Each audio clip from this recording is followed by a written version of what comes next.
우리나라 사람은 1년에 한 번, 적어도 2년에 한 번은 건강검진을 받도록 돼 있어요. 우리나라가 의료보험이 전 세계적으로 잘 된 국가 중에 하나인데, 건강검진을 할 때에 제일 보편적으로 공통적으로 하는 것이 뭐냐면 혈액검사잖아요.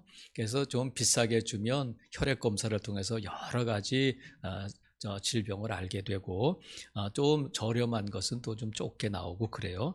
근데 우리가 건강검진을 할 때에 혈액검사를 통해서만 건강검진을 할 수 있는 것이 아니라 침을 통해서도 건강검진을 할 수 있다고 그래요. 그러니까 침이 한의사가 놓는 침이 아니라 우리가 입으로 삼키는, 입속에서 고이는 이 침이 우리의 건강 상태를 나타낼 수 있다고 하는데, 이 침이 우리가 긍정적인 생각을 하거나 아니면 기쁜 일이 있거나 하면 이 침이 어떻게 되냐면 어떤 세균이 들어와도 그 세균을 다 막아낸다는 거예요.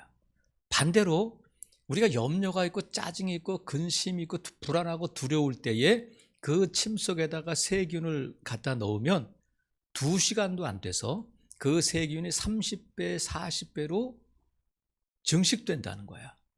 그러니까 우리가 긍정적이고 기쁠 때가 언제냐면 은혜 받을 때예요. 은혜 받으면 우리의 침이 달라지고, 은혜 받으면 우리의 건강이 달라질 줄로 믿어요. 아멘 하신 분들은 지금 여러분 입속에서 침이 지금 막 달라지고 있는 거야.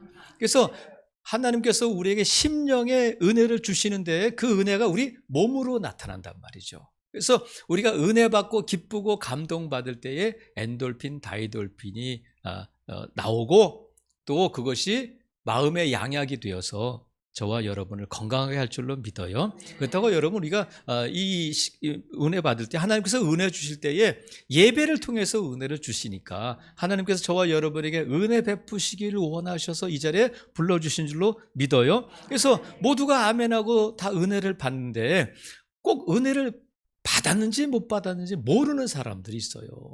그래서 내가 은혜를 받았나? 내가 은혜를 받을 것인가? 일단 여러분, 오늘 이 자리에서 하나님이 은혜 주실 것을 믿으시기를 바라요. 그러면 우리가 예배를 마친 다음에 은혜를 받았나 안 받았나 모르는 사람들에게 하나님이 뭐라고 말씀하시냐면, 오늘 본문에 보니까 천사 가브리엘이 마리아를 찾아와서 뭐라고 부르냐면 28절에 보니까 그에게 들어가 이르되 은혜를 받은 자여 이렇게 불러요. 그리고 30절에도 보면 천사가 이르되 마리아여 무서워하지 말라, 내가 하나님께 뭐를 입었다고요? 은혜를 입었다 이렇게 불러요. 그러니까 천사가 마리아를 부를 때에 마리아의 또 다른 이름으로 부르는데 그 이름이 뭐냐면 은혜를 받은 자라는 거야. 그러니까 마리아의 또 다른 이름은 뭐냐면 은혜를 받은 자다 이렇게 불러요. 그래서 지금 이 마리아에게 이렇게 부르는 것이 그 당시에 일반적인 인사가 아니라 지금 이 마리아도 처음 들어보는 인사예요. 그래서 30절에 보니까 뭐라 그러냐면, 29절에 보니까 처녀가 누구예요? 마리아가 그 말을 듣고 놀라, 이런 인사가 어찌함인가 그런단 말이죠. 그러니까 마리아가 이 인사를 듣고는 깜짝 놀라는 거야. 들어보지 못한 인사인데 하나님이 주께서 너와 함께 하신다 하는 인사가 지금 처음 듣는 인사인데, 은혜 받았다 할 때에 그 은혜의 내용이 뭐냐면, 가브리엘이 마리아에게 알려준 그 은혜의 내용이 뭐냐면 주께서 너와 함께 하신다는 거야. 그러니까 주께서 함께 하신다가 아니라 너와 함께 하신다 이렇게 말씀하시고, 주께서 너와 함께 하시는 것이 은혜라는 거야. 그러면 지금 마리아는 신실한 믿음의 사람일 거 아니에요. 그죠? 어영부영 어중이 떠중에게 천사가 나타나는 것이 아니라 지금 믿음이 좋은 신실한 마리아에게 나타나서 인사했는데, 마리아가 믿음은 좋았지만 지금까지 모르고 있었던 것이 뭐냐면 주께서 나와 함께 하신다는 것을 모르고 있었어요. 근데 천사 가브리엘이 마리아에게 나타나서 주께서 너와 함께 하신다 하는 이 말을 듣고 깜짝 놀랐다는 거야. 이게 뭐라고요? 이게 은혜다. 그러니까 우리가 마리아가 주께서 나와 함께 하시는구나 하는 것 사실을 아는 순간 그의 영적인 생장점이 터지는 거예요. 영적인 눈이 열리는 거예요.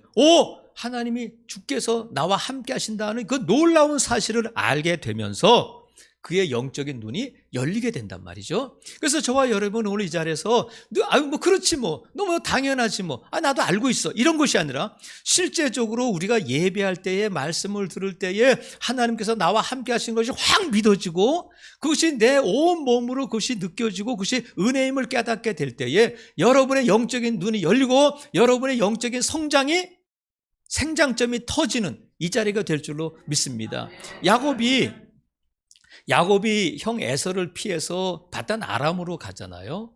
외삼촌 라반의 집으로 갈 때 한 광야에서 잠을 자는데 돌베개를 베고 잠을 자는데 꿈속에서 하나님이 나타나셨어요. 그래서 이 야곱에게 첫 번째 하신 약속이 뭐냐면 내가 너와 함께 있겠다 하는 약속이야. 내가 너와 함께 있겠다. 야곱이 이 말씀, 약속을 듣고 깜짝 놀란 것이 뭐냐면 하나님은 아버지 집에만 계신 줄 알았어요. 믿음이 좋은 하나님을 섬기는 이삭의 아버지의 집에 할아버지와 함께 하시는 하나님인 줄 알았는데 지금 아버지를 속이고 형을 속이고 도망가고 있는 자기 이 아무도 없는 광야에서 홀로 잠들어 있는 자기에게 하나님 뭐라고 말씀하시면 내가 어디로 가든지 내가 너와 함께 있겠다 하는 말씀을 듣는 순간 깜짝 놀라는 거예요. 하나님이 나와 함께 하시는구나 하면서 그가 믿음의 눈이 열리게 된단 말이죠. 그래서 아침에 일어나서 그가 돌베개를 베고 잤던 그 돌을 가지고 기름을 붓고 그 돌 이름을 그것을 뭐라고 부르냐면 베델, 하나님의 집이다 이렇게 이름을 지었다는 거예요. 그러니까 야곱이 지금 77세 정도 되는 야곱이 70년을 살았지만 하나님이 나와 함께 하신다는 것을 깨닫지 못하고 믿지 못하고 확인하지 못하고 살았는데 그 광야에서 그 밤에 하나님께서 꿈속에서 야곱에게 내가 너와 함께 있겠다 하는 말씀을 듣는 순간 그가 믿음의 눈이 열리게 됐단 말이죠. 여러분 그것이 하나님을 만나는 순간이에요. 성경에 보면 또 은혜를 입은 또 한 사람이 나오는데 그 사람이 누구냐면 노아예요. 노아가 살던 때는 어떤 때냐면 하나님께서 사람을 이 땅에 지으셨음을 한탄하시고 후회하셨다 하는 그런 세대에 살았던 사람이 누구냐면 노아예요. 그들이 다 하나님의 자녀들이 이 땅에 믿지 않는 자녀들과 결혼을 하게 되고 육체를 따라 사는 사람들이 되어서 하나님께서 그들의 죄악을 보시고 생각하는 것이 다 죄뿐인 것을 아시고는 사람 지은 것을 후회하시고 어떻게 하냐면 내가 이 사람들을 지면에서 다 쓸어버리겠다 하고 작정하신 때에 살았던 사람이 누구냐면 노아예요. 다 멸망시키겠다. 이 홍수로 다 멸망시키겠다. 작정한 때에 노아는 어떤 사람이냐면 창세기 6장 9절을 보니까 노아는 뭐라고 말씀하냐?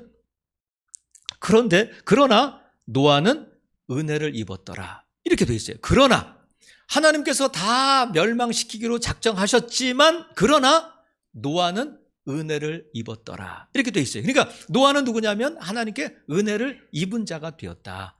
그러면 다 멸망시키기로 할 때에 하나님께서 노아에게 은혜를 베풀어 주셔서 은혜를 입게 하셔서 그를 살려주셨는데 노아는 누구냐면 6장 9절에 보면 노아는 의인이요 당대의 완전한 자라. 그는 하나님과 동행하였으며 이렇게 돼 있어요. 노아에 대해서 한 줄로 설명할 때 그는 의인이다. 당대의 완전한 자다. 그러면 어떻게 이렇게 죄가 관영하고 다 육체를 따라 살던 그때의 노아는 의인이고 완전한 자로 살 수 있었을까? 왜냐하면 하나님이 그와 동행해 주셨다는 거예요. 그러면 노아는 하나님과 동행하였다 할 때에 노아가 하나님 저와 함께 해주세요. 제 손 잡고 가주세요. 그런 것이 아니라 노아가 하나님과 동행한 것이 아니라 하나님이 노아와 동행해 주셨다는 거죠. 하나님이 노아와 늘 함께 해 주셨다는 거예요. 사람들이 다 죄악 가운데에서 육체를 따라 살 때에 노아는 하나님의 은혜로 의로운 자, 완전한 자가 되었다는 거예요.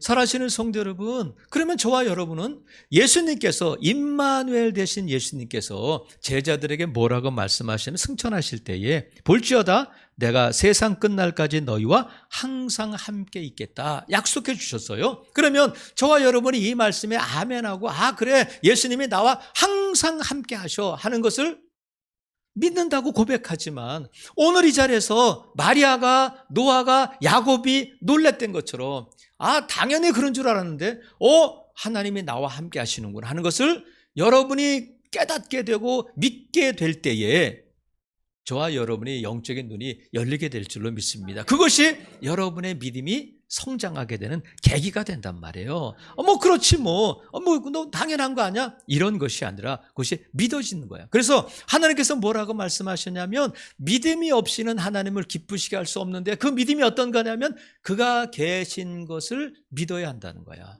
이게 은혜잖아요. 그래서 여러분, 저와 여러분의 오늘 이 자리가 여러분의 영적 생장점이 터지는 자리가 될 줄로 믿습니다. 그것은 뭐냐면 하나님이 지금 이 자리에서 나와 함께 하시는구나. 그것을 알게 되고 깨닫게 되고 믿게 될 때에 그 자리가 바로 은혜의 자리고 그것이 은혜인 줄로 믿습니다. 그렇다면 저와 여러분이 은혜 받은 자, 하나님이 나와 함께 하심을 깨닫고 그 은혜를 받은 자라면 오늘 본문에 보니까 28절 보세요. 그에게 들어가 이르되 은혜를 받은 자에 뭐 하라고요? 평안하라. 이렇게 명령이 평안할지어다. 그러니까 은혜 받은 자의 삶, 은혜 받은 자로 살려면 일단 평안해야 돼요. 흔들리면 안 돼. 근데 이 평안하다는 단어가 원어상으로는 어떤 뜻이냐면 기뻐하라는 뜻이야. 기뻐하라. 자, 그럼 보세요. 여러분 저를 보세요. 여러분 다 쉽게 말하면 얼굴 펴 이거예요. 은혜 받았다면 얼굴 펴라. 근데 여러분이 마스크를 쓰고 있어서 지금 눈만 보고는 제가 잘 모르지만 다 기뻐하는 줄로 믿어요. 다 눈웃음이라도 좀 이렇게 얼굴을 피시기를 바라요. 그래서 지금 바울을 통해서 말씀하셨던 항상 기뻐하라 하실 때에 그 기뻐하라는 단어와 평안하다는 단어가 같은 단어예요. 그러니까 항상 기뻐하라는 것은 항상 평안하라는 말씀일 뿐만 아니라 항상 은혜를 받아야 된다. 이 말씀이란 말이죠. 그러니까 은혜 받은 자가 기뻐하니까 은혜 받은 자가 기뻐할 수 있는 거예요. 그러니까 저와 여러분이 항상 기뻐하라는 것은 항상 은혜 받은 자로 살아야 된다는 거야. 아까 말씀드린 것처럼 마음의 즐거움은 양약이라잖아요. 마음의 즐거움은 양약인데 은혜 받은 자는 기뻐하게 되고 기뻐할 때에 저와 여러분의 침이 달라지고 달라진 침을 삼킬 때마다 저와 여러분의 몸이 달라지는 줄로 믿습니다. 그래서 은혜 받은 자는 평안해야 돼. 막 불안하고 여기저기 어떻게 하면 저 우왕좌왕하고 하는 삶이 아니라 바람이 불고 풍랑이 일고 번개가 치고 천둥이 막 꽝꽝 소리가 난다 할지라도 흔들림이 없이 그 마음을 유지할 수 있어야 돼요. 어떤 때는 그냥 사람이 아침에는 막 웃었다가 기뻐하다가 저녁에는 인상 쓰게 되고 막 사니 죽으니 뭐 사니 못 사니 그러면 안 된단 말이죠. 저와 여러분이 오늘 이 자리에 은혜 받은 자로서 하나님이 나와 함께 하시는 거. 그런데 예배의 자리에서만 함께 하시는 것이 아니라 여러분이 어려울 때에도 여러분의 가정에서도 여러분의 직장에서도 하나님이 떠나지 않고 야곱을 광야에서 야곱에게 가르쳐 주셨던 내가 너와 함께하고 있다는 것을 가르쳐 주셨던 하나님이 저와 여러분의 삶의 현장 어디에서든지 함께하심을 믿으시는 여러분 되기를 주님의 이름으로 축복합니다. 그때 우리 안에 기쁨이 있게 되고 평안이 있게 된단 말이죠. 사람이 내게 어찌하랴. 이 환경 가운데서도 우리 주님이 나와 함께 하신다는 그 믿음이, 그 확신이 저와 여러분을 평안하게 하고 또 기쁘게 할 줄로 믿습니다. 이게 은혜 받은 자의 삶이란 말이죠. 그리고 은혜 받은 자의 삶을 보면 공통점이 뭐냐면 순종한다는 거예요. 자, 마리아를 보세요.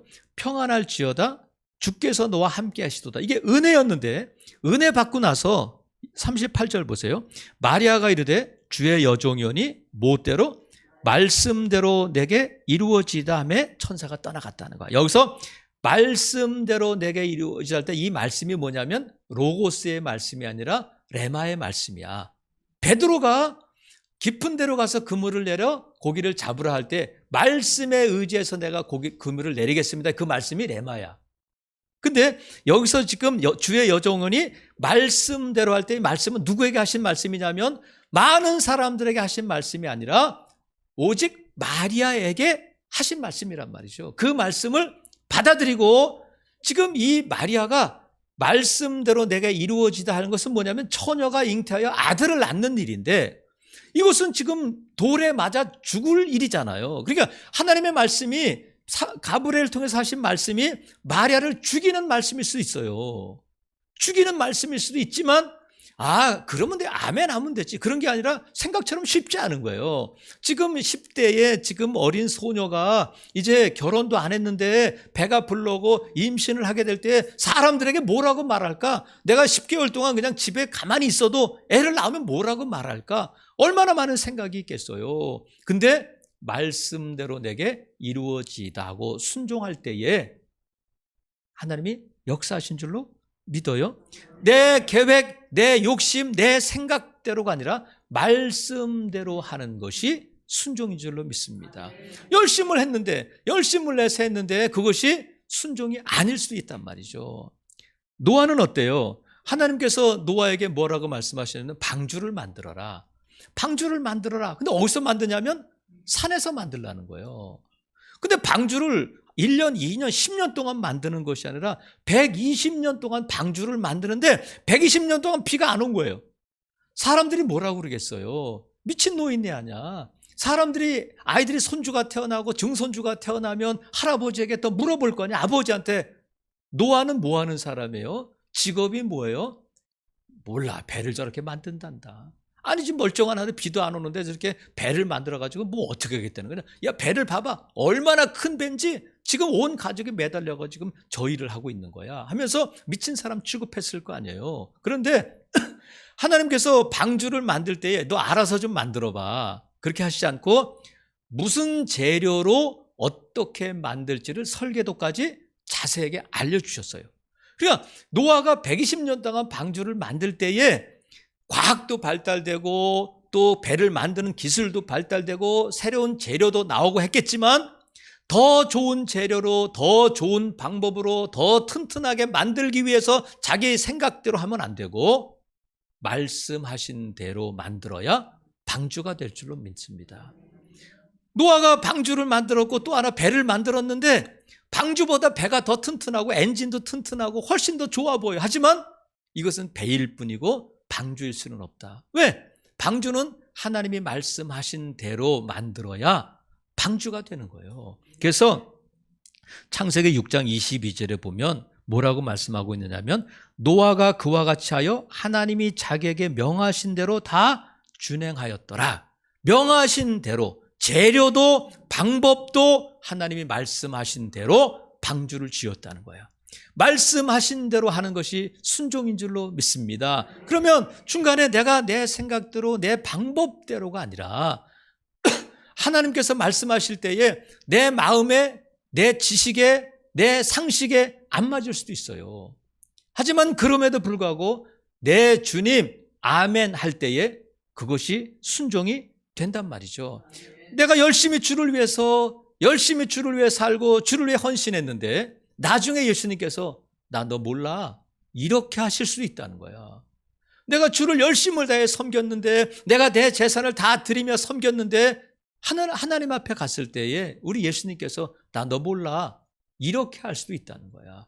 여러분 내 생각과 다르고 내 판단과 다르고 정말 이게 될까 할 때에 마리아처럼 노아처럼 세상 사람들이 뭐라고 할지라도 여러분 아멘 하는 여러분 될 수 있기를 주님의 이름으로 축복합니다. 그러면 마리아가 말씀대로 이루어지이다 할 때에 억지로 했을까? 아니잖아요. 노아가 120년 동안 방주를 만들 때에 인상을 퍽퍽 쓰면서 내 팔자야 어떻게 내가 이런 짓을 하게 됐을까? 사람들은 놀리니까 그렇게 했을까? 아니잖아요. 은혜를 받은 자는 평안하게 되고 기쁨이 있으니까 마리아도 기쁨으로 이 일을 감당했을 뿐만 아니라 노아도 기쁨으로 방주를 만들었을 줄로 믿습니다. 성경에는 없지만 너무 당연한 일이잖아요. 은혜를 받은 자로서 은혜를 받은 자답게 방주를 만들었단 말이죠. 살아가시는 성도 여러분, 우리가 하나님의 말씀에 말씀하신 대로 순종할 때에 우리에게 오는 유익이 있는데 그 유익이 뭐냐면 먼저는 우리의 삶이 단순해진다는 거예요. 복잡해지지 않고 우리의 삶이 단순해진다. 여러분 안에 내 마음이 막 복잡하고 어찌하면 좋아, 어떻게 하면 좋아 모를 때에 우리가 먼저 생각할 것이 뭐냐면 내가 순종하지 못한 부분이 있는가. 그것을 찾으면 삶이 풀어지고 삶이 단순해지는 거예요. 여러분 삶이 복잡한 게 좋아요? 간단한 게 좋아요? 삶이 단순해지기를 바랍니다. 막 뭐 실타래가 얽힌 것처럼 막 얽히고 설킨 삶이 아니라 그냥 분명해지는 거예요, 삶이. 그래서 순종하면 삶이 그냥 정리돼 버려. 고민이나 갈등이 완전히 정리된단 말이죠. 여러분 보세요. 마리아가 네가 아들을 임신하게 되고 잉태하게 되고 아들을 낳게 될 거야 할 때에 어떻게 될까? 그러면 뭐 이거 큰일 나는데 우리 엄마한테 아니면 우리 요셉한테 아니면 동네 사람들의 뭐라고 할까 막 염려가 되고 그 생각이 복잡해졌다면 제명에 못 살았을 거야.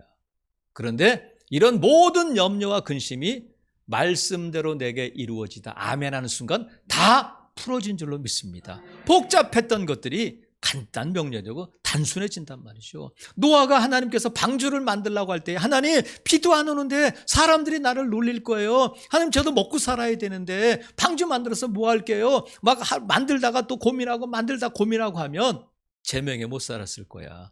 그런데 내 하나님 아멘하고 순종하는 순간 기쁨으로 그 일을 감당할 때에 노아의 삶은 명쾌해지는 거예요. 단순해지는 거예요. 하나님께서 어느 날 아브라함에게 내 아들 독자 이삭을 내가 사랑하는 아들 이삭을 내게 번제로 드려라 할 때에 여러분 고민이 될까 안 될까? 100세에 낳은 아들 이제 막 정이 들어가지고 둥둥 내 새끼 막 하고 살아고 막 그 이뻐지는 때에 하나님께서 번제로 드리라고 하니까 번제는 죽이는 거잖아요. 아브라함의 마음에 왜 고민이 안 됐겠어요? 근데 언제 드리면 좋을까? 과연 이걸 어떻게 할까? 이 아이를 어떻게 죽일까? 사라고 의논을 할까? 어떻게 하면 좋아요? 우리 대가 끊어지는데 하나님을 원망하고 고민하고 했다면 아브라함도 제명에 못 살았을 거야. 그런데 하나님께서 말씀하시자 내 하나님 하고 새벽에 일찍 일어나서 이삭을 데리고 모리아 산으로 갈 때에 그 마음이 싹 정리된 줄로 믿습니다. 복잡한 삶이 아니라 하나님 앞에 내 하나님 하면 내가 생각할 때는 도저히 불가능하고 내가 생각할 때는 이렇게 하면 안 될 것 같지만 내 하나님 하고 순종하는 순간 순종을 결심하는 순간 저와 여러분의 삶이 확 풀어질 줄로 믿습니다. 간단해지는 거예요. 그리고 이렇게 간단해질 때에 순종의 또 다른 유익이 뭐냐면 우리가 삶에 집중할 수 있게 된다는 거예요. 막 이렇게 혼란스럽지 않고 집중하게 되는데 삶에 집중력이 생긴다. 마리아가 할 일은 뭐예요? 이제 내 아멘 했으니까 아이를 잉태했을 때에 염려하지 않고 맡기고 이 아이를 출산할 때까지 그 일에만 집중하는 거예요. 뭘 먹을까? 뭘 마실까? 요셉에게 어떻게 할까? 사람들에게 뭐라고 말할까? 이게 아니라 이 아이를 잘 출산할 수 있도록 거기에만 집중하는 것이 마리아의 삶이에요.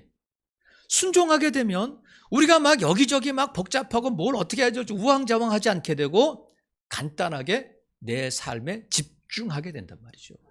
노아가 하나님 앞에 내 하나님 하고 순종을 결심하는 순간 노아가 집중해야 할 일은 뭐예요? 방주 만드는 것에만 집중하면 되는 거예요. 이거 하랴 사업하고 뭐 하랴 막 복잡하던 삶이 아니라 사람들은 저래 가지고 살겠어? 저렇게 미련한 짓 해가지고 저 사람이 도대체 뭐 하는 거야 하지만 노아의 마음에는 기쁨이 있고 노아에게는 기대가 있고 소망이 있고 노아에게는 집중할 수 있는 무언가가 있잖아요.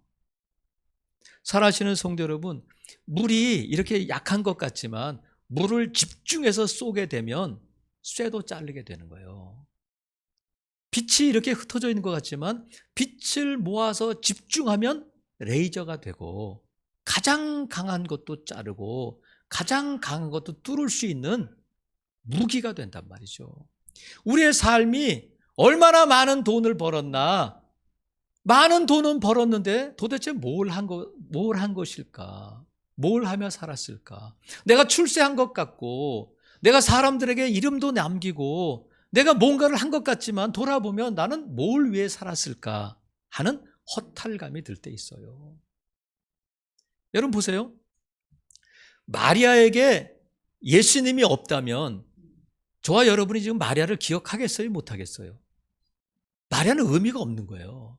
마리아가 예수님을 출산하지 않았다면 우리가 마리아를 기억할 필요도 없고 성경에 기록될 필요도 없잖아요. 노아가 얼마를 살았는지, 얼마나 오랫동안 살았는지, 어떤 학교를 나왔고 어떤 뭘 해고 직업이 뭐였는지 그게 중요한 것이 아니라 노아에게 방주가 없었다면 저와 여러분이 노아를 기억할 필요가 있겠어요, 없겠어요? 노아 하면 방주, 마리아 하면 예수님이잖아요. 그것이 삶의 집중력이란 말이죠. 우리가 이 땅에 사는 동안 뭘 하며 살았을까? 뭘 하며 살 것일까? 모르지만 하나님께서 말씀하시는 것에 내 하나님하고 순종할 때에 저와 여러분의 삶이 명쾌해지고 간단해질 뿐만 아니라 저와 여러분이 어떤 삶을 살아야 할지 그 삶의 집중력이 생기게 될 줄로 믿습니다. 그 일을 통해서 하나님의 뜻을 이루어가는 거예요. 그럴 때에 하나님께서 감당할 힘도 주실 줄로 믿습니다. 사랑하시는 성도 여러분, 우리가 오늘 이 아침에 하나님께서 저와 여러분을 부르셨는데 왜 부르셨느냐면 은혜 베푸시기를 원해서 부르신 줄로 믿어요. 우리가 지난주에 살펴본 것이 하나님께서는 은혜 베푸시기를 원하시는 하나님이시라는 거야. 그러면 하나님께서 저와 여러분에게 은혜를 베푸실 때에 아유 나는 은혜를 못 받았어요, 그게 아니라 하나님이 한 사람 한 사람에게 콕 집어서 말씀하시는 게 은혜 받은 자야, 은혜 받은 자야, 이렇게 부르신다는 거야. 은혜 받은 자여 평안할지어다 말씀하시니까 하나님이 오늘 이 자리에 함께 하시지 않는다면 우리는 비참한 자잖아요. 하나님이 함께 하시는데 뭘 하나님을 예배하고 하나님의 말씀을 들먹이고 하나님의 약속을 기억하고 할 필요가 뭐가 있어요? 두세 사람이 내 이름으로 모인 것에 나도 그들 가운데 반드시 함께 있겠다 약속하셨을 뿐만 아니라 오늘도 참된 예배자를 찾으시는데 어디서 찾으시겠어요? 오늘 이 자리가 하나님이 찾으시는 예배자가 모인 자리인 줄로 믿습니다. 하나님이 함께 하시는 거예요. 믿으시면 아멘. 그러면 하나님께서 함께 하시는 것이 내 삶에 새롭게 깨달아질 때에 우리의 영적인 눈이 열리게 되고 우리의 영적인 생장점이 터치게 되는 이 시간이 될 줄로 믿습니다. 그러면 하나님이 나와 함께 하시니까 우리의 삶에 기쁨이 있게 되고 평안이 있게 되고 그 은혜를 받은 자답게 살려면 여러분 인상을 피기를 바라요. 하나님이 책임져 주신다니까. 그리고 여러분 순종할 수 있기를 바랍니다. 그래서 순종하게 되면 삶이 명쾌해져요. 간단해져요. 혹시라도 여러분 가운데 지금 어찌할 바를 모르고 불안해하고 안절부절하는 분이 있다면 내가 하나님 앞에 순종할 것이 무엇인가를 물어보고 찾아보시기를 바라요. 그래서 그렇군요 하나님, 아멘 할 때에 여러분의 묶인 매듭이 확 풀어지게 될 줄로 믿습니다. 그러면서 여러분의 삶에 집중력이 생기고 예수님이 가르쳐 주신 기도처럼 뜻이 하늘에서 이루어진 것처럼 이 땅에서도 이루어지는 일이 저와 여러분을 통해서 은혜 받은 자를 통해서 이루어지게 될 줄로 믿습니다. 하나님이 나와 함께 하심을 믿으시고 그것이 은혜임을 믿으시고 오늘도 항상 기뻐하라는 말씀이 하나님의 뜻인 것을 믿으시고 하나님의 말씀에 이해할 수 없어도 내 생각과 달라도 아멘, 내 주님 순종함으로 하나님의 뜻을 이루는 복된 성도들 되시기를 주님의 이름으로 축복합니다. 아멘.